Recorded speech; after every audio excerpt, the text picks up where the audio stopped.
పోలీసులు తలుచుకుంటే ఎంత క్లిష్టమైన కేసునైనా అవలీలగా ఛేదించగలరు. 9 నెలల క్రిందట ఒక మహిళ ఆచూకీ తెలియలేదు.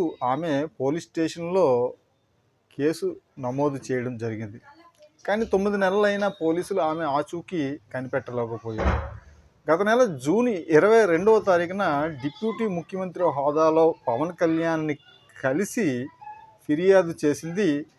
ఫిర్యాదుతో పవన్ కళ్యాణ్ పోలీసుల్ని అప్రమత్తం చేయడంతో పోలీసులు తీవ్రంగా కృషి చేసి ఆ యొక్క భీమవరానికి చెందిన వెంకట కుమారి అనే మహిళ యొక్క కుమార్తె తేజస్విని జమ్మూలో ఉన్నట్టు పోలీసులు నిర్ధారించడమే కాకుండా తీసుకువచ్చే ప్రయత్నం కూడా చేస్తున్నారు.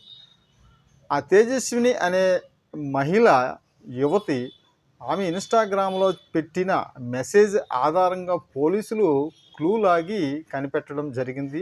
దాన్ని బట్టి మనకు తెలుస్తుంది పోలీసులు తలుచుకుంటే ఎంత క్లిష్టమైన కేసునైనా అవలీలగా ఛేదించగలరు అని.